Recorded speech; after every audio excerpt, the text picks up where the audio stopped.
గ్రామాలు ఆరోగ్యంగా ఉంటేనే దేశం ఆరోగ్యంగా ఉంటుందన్నారు గవర్నర్ జిష్ణుదేవ్ వర్మ. సిద్దిపేట జిల్లా కోహెడలో జరిగిన స్టీల్ బ్యాంక్ పంపిణీ కార్యక్రమంలో గవర్నర్తో పాటు మంత్రులు కొండ సురేఖ, పొన్నం ప్రభాకర్ పాల్గొన్నారు. అందరూ మొక్కలు నాటి పర్యావరణాన్ని రక్షించాలన్నారు మినిస్టర్స్.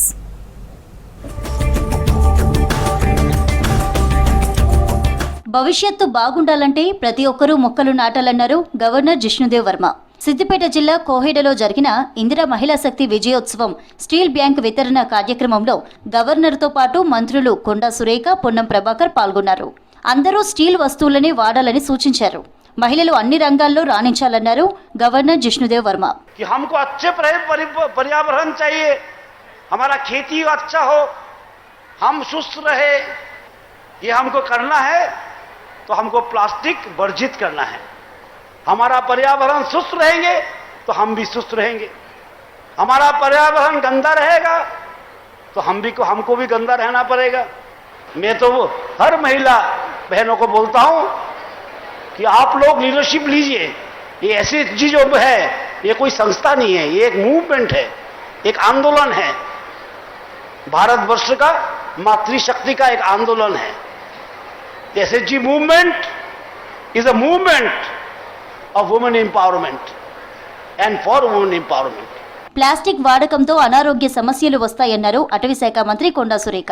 పర్యావరణ పరిరక్షణ అందరి బాధ్యత అని చెప్పారు. పర్యావరణాన్ని కాపాడకపోతే భవిష్యత్తు తరాలకు ముప్పు వాటిల్లే ప్రమాదం ఉందన్నారు. మహిళలే ప్రజాప్రభుత్వానికి ప్రచారకర్తలన్నారు. కాంగ్రెస్ ప్రభుత్వం ఏ పథకం ఇచ్చినా మహిళల పేరుతో ఇస్తుందన్నారు. ఫ్రీ బస్సుతో మహిళలు ఎంతో సంతోషంగా ఉన్నారని చెప్పారు. ఫ్రీ బస్సుతో దేవాలయాల ఆదాయం 170 కోట్లు పెరిగిందన్నారు మంత్రి కొండ సురేఖ. మనం పర్యావరణాన్ని పరిరక్షించుకోకపోతే మనము మన భవిష్య తరాల పిల్లలకు కూడా మరి చాలా ఇబ్బందికరమైన విషయము. మరి ప్లాస్టిక్ అనేది వాడడం వలన మనకు తెలియకుండానే మనకు లోపలికి కొన్ని మరి అవి ప్లాస్టిక్స్ పోవడం వలన మనం అనారోగ్యానికి గురవడం జరుగుతూ ఉంది. ఈరోజు మనం కానీ జాగ్రత్తలు తీసుకోకపోతే మన భవిష్యత్తు తరాల పిల్లలు ఇంకా కూడా అనారోగ్యాల పాలయ్యేటువంటి అవకాశం ఉంటుంది. ప్లాస్టిక్ రహిత సమాజం కోసం అందరూ కృషి చేయాలన్నారు మంత్రి పొన్నం ప్రభాకర్. ప్లాస్టిక్ వస్తువుల వాడకంతో పర్యావరణంతో పాటు అనారోగ్య సమస్యలు కూడా వస్తాయన్నారు. హుస్నాబాద్లో 340 హోటల్స్కు స్టీల్ గ్లాసులు ఇచ్చామని చెప్పారు మంత్రి. చేతి వృత్తులను కాంగ్రెస్ ప్రభుత్వం ప్రోత్సహిస్తుందన్నారు. ప్రతి ఒక్కరూ స్టీల్ గ్లాసులు, స్టీల్ వస్తువులనే వాడాలని చెప్పారు మంత్రి పొన్నం. హుస్నాబాద్ నియోజకవర్గంలో ఉన్నటువంటి 340 హోటళ్లలో హోటల్కు 100 గ్లాసుల చొప్పున 34,000 గ్లాసులు ఇచ్చిన. నేను మిమ్మల్ని అందరినీ కోరుతున్నా, హోటల్లో పోయి ఛాయ్ తాగితే ఆ స్టీల్ గ్లాసులనే తాగండి తప్ప ప్లాస్టిక్ గ్లాస్ తాగి మీ ఆరోగ్యం ఖరాబ్ చేసుకోవద్దని చెప్తా ఉన్నా.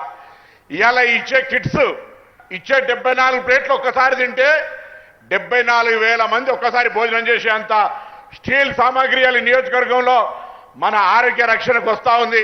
తెలంగాణలోనే కాదు, నియోజకవర్గంలో ప్లాస్టిక్ రహితంగా ఉండాలని అధికారులందరి చొరవతోటి ఇవాళ ఈ కార్యక్రమం తీసుకున్నాం. ప్లాస్టిక్ వస్తువుల వాడకాన్ని తగ్గించి అందరూ స్టీల్ బ్యాంకును వాడాలన్నారు నేతలు. స్టీల్ బ్యాంకు ఉపయోగంపై మినీ మూవీని ప్రదర్శించారు. స్టీల్ వస్తువులు వాడడం వల్ల 13 రకాల బెనిఫిట్స్ ఉన్నాయని చెప్పారు.